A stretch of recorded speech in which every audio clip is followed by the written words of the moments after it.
Assalamualaikum warahmatullahi wabarakatuh. Anak-anak yang hebat dan soleh-solehah, berjumpa lagi dalam mata pelajaran pendidikan agama Islam kelas 4. Kali ini kita akan melanjutkan pembahasan bab yang kelima, subbab yang ketiga, yaitu tentang kisah keteladanan Nabi Harun alaihissalam.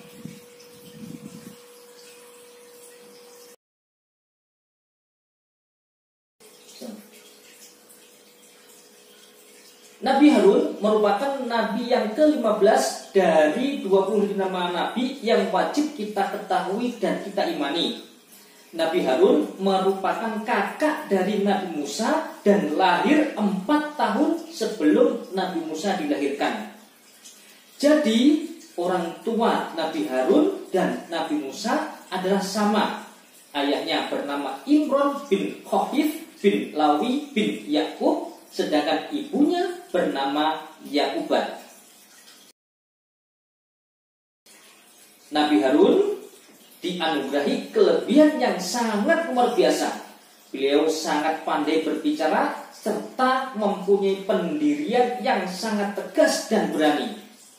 Sehingga beliau ditugaskan oleh Allah Subhanahu wa taala untuk mendampingi dan menjadi juru bicara Nabi Musa di dalam berdakwah menegakkan ajaran Allah kepada Raja Fir'aun dan kepada Bani Israel.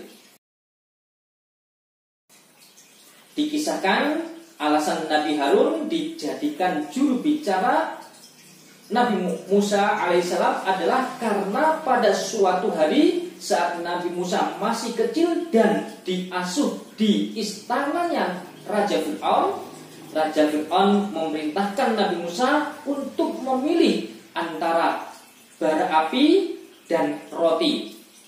Nah, pada saat itulah Allah Subhanahu wa taala mengarahkan Nabi Musa untuk memilih bara api sehingga lidahnya menjadi terluka dan kurang fasih di dalam berbicara. Hal ini bertujuan agar Nabi Musa selamat dari Fir'aun yang mencurigai bahwa kelak anak ini yang akan menghancurkan kekuasaannya.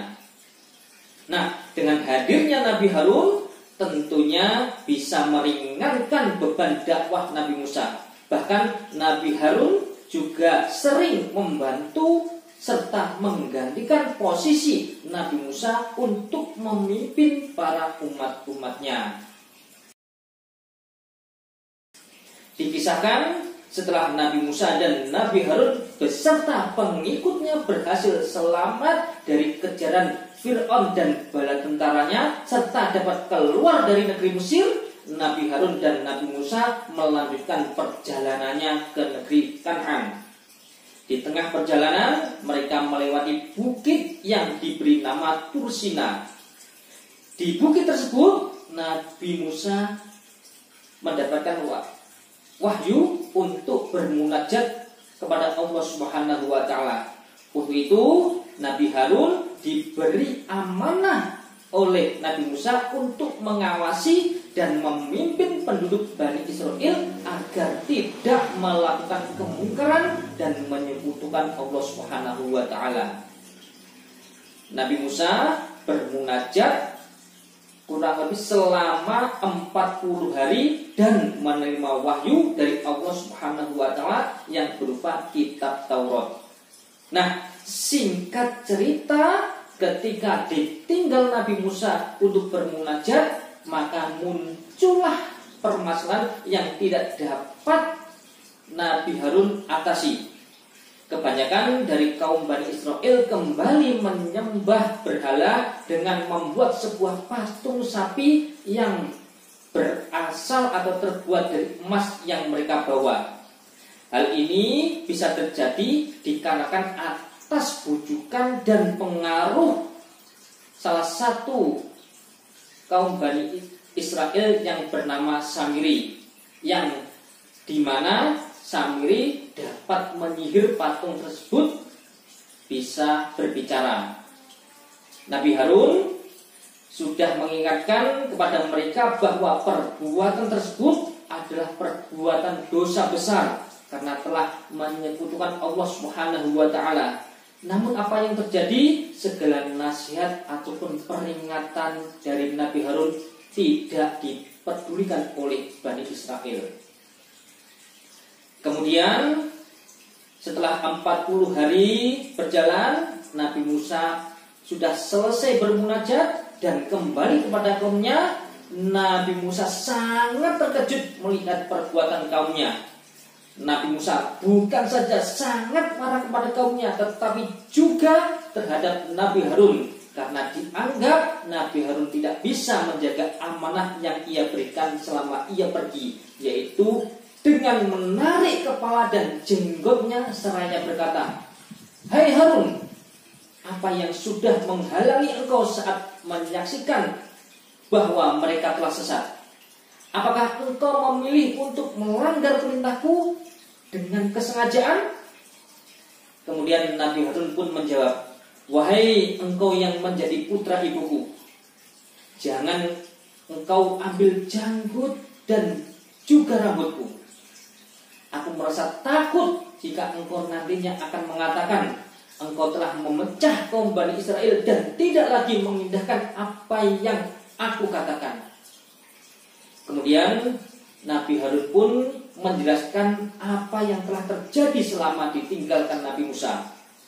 Nabi Harun juga sudah memberikan peringatan kepada kaum Bani Israel, namun mereka tetap membangkang dan tidak menghiraukan. Bahkan orang Bani Israel hampir saja membunuh Nabi Harun.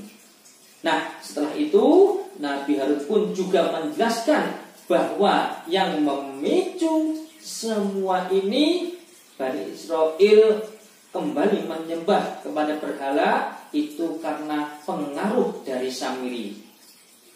Selanjutnya Nabi Musa pun menghampiri umatnya, yaitu Bani Israel. Setelah itu menghancurkan patung sapi tersebut dan mengusir Samiri beserta pengikutnya yang tidak mau kembali ke jalan yang benar dan tidak diperbolehkan lagi bergaul dengan kaumnya. Nah, dan dikarenakan ulahnya Samiri itu sendiri, maka Samiri pun terkena suatu azab dari Allah Subhanahu wa taala, yaitu apabila dirinya disentuh ataupun menyentuh manusia, maka tubuhnya akan terasa panas. Itulah yang akan menjadi siksaan yang akan ia alami baik dunia maupun di akhirat nanti.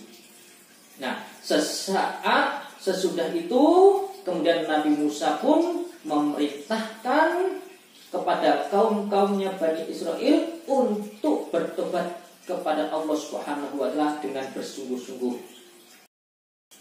Anak-anak yang dirahmati Allah Subhanahu wa taala, kemudian Nabi Harun itu hidup selama sekitar 122 tahun. Beliau wafat 11 bulan sebelum meninggalnya Nabi Musa di daerah Altih, yaitu sebelum Bani Israel memasuki daerah Palestina.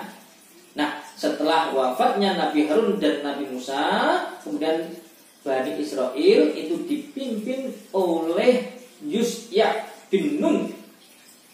Namun setelah Yusya bin Nun itu meninggal, maka lama-kelamaan sebagian besar dari mereka meninggalkan syariat yang terdapat di dalam kitab Taurat. Bahkan lebih parahnya, ada yang mengubah hukum-hukum yang ada di dalam kitab Taurat tersebut, sehingga menimbulkan perselisihan yang akhirnya menyebabkan perpecahan antara Bani Israel itu sendiri.